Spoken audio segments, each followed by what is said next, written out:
रामायण की अमृत धारा में आप सबका स्वागत है। सभी सुनने वाले सज्जनों को जय सिया राम जी।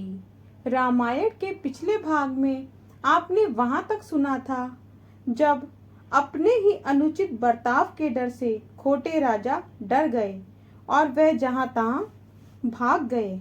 अब इसके आगे से परशुराम जी का कोप शांत होना। बालकांड भाग 18।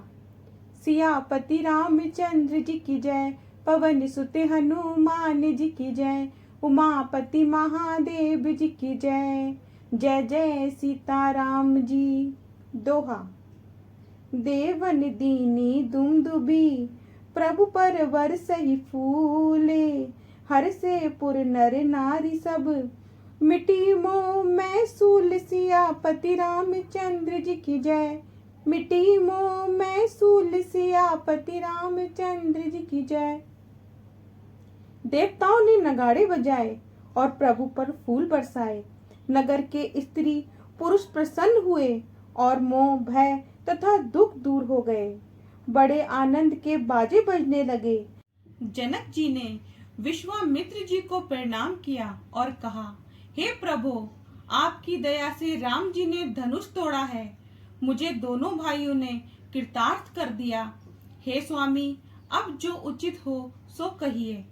मुनि ने कहा, हे चतुर राजा सुनो, विवाह तो धनुष के अधीन था, सो धनुष टूटते ही हो गया। देवता मनुष्य नाक सबको मालूम है। दोहा।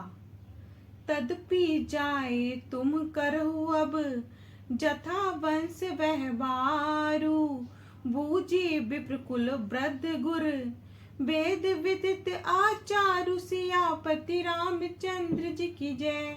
वेद विदित आचारु सियापति रामचंद्र जी की जय। तो भी तुम जाकर जैसा वंश का व्यवहार हो वैसा करो।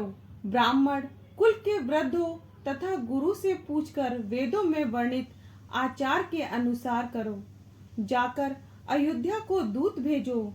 वे जाकर राजा दशरथ को बुला लावे। प्रसन्न होकर राजा ने कहा, हे कृपालु, बहुत अच्छा। और उसी समय दूत बुलवाकर भेज दिए।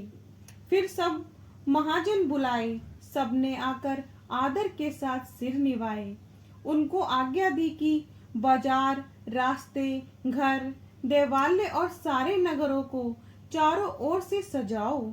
यह आज्ञा सुनकर सब चले और अपने अपने घर आए। राजा जनक ने सेवकों को बुलवा भेजा और कहा, अनोखा मंडप रचकर बनाओ। वे आज्ञा को शिरोधार्य करके चले गए। उन्होंने अनेक कारीगरों को बुलवा भेजा जो मंडप बनाने में बड़े चतुर थे। उन्होंने ब्रह्मा जी की वंदना करके कार्य आरंभ किया। सोने के और केलों के खंबे बनाए, हरी माड़ियों के पत्ते और फल बनाए और पद्म राग के फूल बनाए। अनोखी रचना देखकर ब्रह्मा का मन भी भूल गया। हरी मड़ियों के सब बांस ऐसे सीधे और गांठ समेत बनाए जो पहचाने नहीं जाते। उन पर सोने की सुंदर नाग बेली पत्तों सहित ऐसी सुहावनी बनाई जो पहचानी नहीं जाती। उनके बीच में मोतियों की झालरें लटका दी। माणिक, नीलम, हीरा और इनको चीरकर, कौरकर और मिला करके कमल बनाए। भौरे और रंग बिरंगे पक्षी बनाए जो वायु के लगने से गूंजते और बोलते थे। देवताओं की मूर्तियां खंभों में गढ़कर बनाई जो सब मंगल द्रव्य लिए खड़ी थी। अनेक प्रकार के स्वाभाविक सुहावने चौक गज मुक्ताओं से पूरे। दोहा। सौरभ पल्लव सुबह सुठी, किए नील मणि कोरी, हेम बोर मरकत धबरी, लसत पाट में डोरी सियापति रामचंद्र जी की जय। लसत पाट में डोरी सियापति रामचंद्र जी की जय। नील मड़ियों को कोरकर सुंदर आम के पत्ते बनाए। उसमें सोने के बोर और हरी मड़ियों की अम्बियों के गुच्छे रेशम के धागों से लटके हुए शोभा दे रहे थे। श्रेष्ठ बंदरबार कामदेव के जाल के समान लटका दिए अनेक मंगल कलश, ध्वजा, पताका, वस्त्र और सुंदर चबर बनाए जिसमें मणियों के मनोहर दीपक थे। ऐसे विचित्र मंडप का वर्णन नहीं किया जा सकता। जिस मंडप में जानकी जी दुल्हन होंगी, उस मंडप का वर्णन कर सके ऐसी मति किस कवि की है। संपूर्ण गुणों के समुद्र श्री रामचंद्र जी जिसमें दूल्हा होंगे, वह मंडप तीनों लोकों में प्रसिद्ध है। जनक जी के राजभवन की जैसी शोभा है, वैसी ही शोभा जनकपुर में घर घर में देखने में आती है। जिसने उस समय जनकपुरी देखी, उसे 14 भुवन फीके लगे। जो संपदा नीच के घर भी सुशोभित थी, उसे देखकर इंद्र भी मोहित हो गया। दोहा। बसई नगर जेहि लच्छी करी, कपट नारी वर वेशु, तेहिपुर के शोभा कहत, सकुचे ही सादर से सुसियापति रामचंद्र जी की जय। सकुचे ही सादर से सुसियापति रामचंद्र जी की जय।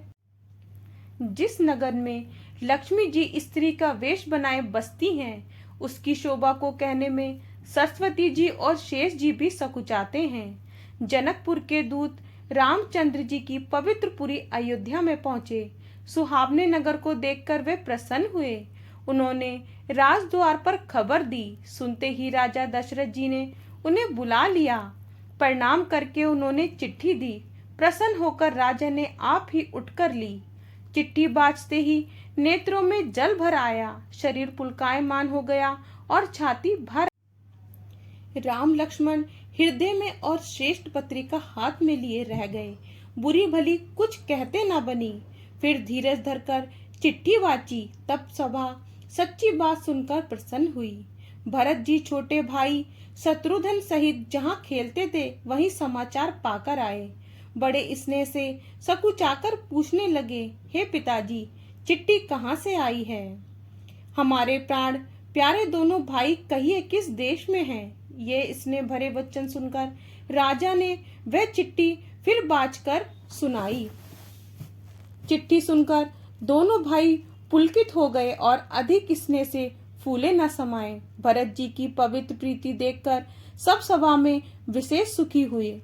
तब राजा ने दूतों के पास बैठाकर मधुर और मनोहर वचन कहे, भैया कहो, दोनों पुत्र कुशल से तो हैं? तुमने भली भांति अपनी आंखों से देखे हैं? सांवले और गोरे शरीर वाले, वे हाथ में धनुष लिए किशोर अवस्था वाले हैं। विश्वामित्र के साथ हैं। उनको पहचानते हो तो स्वभाव से ही कहो। प्रेम के विवश राजा ने बारंबार यही पूछा। जिस दिन से मुनि ले गए, तब से आज सच्ची खबर पाई है। कहो राजा, जनक जी ने उनको कैसे पहचाना? राजा के प्रिय वचन सुनकर दूत मुस्काने लगे। आगे का भाग कल। जय सिया राम जी। अगर पसंद आए तो लाइक, शेयर, कमेंट्स कीजिए और हमारे चैनल को सब्सक्राइब कीजिए।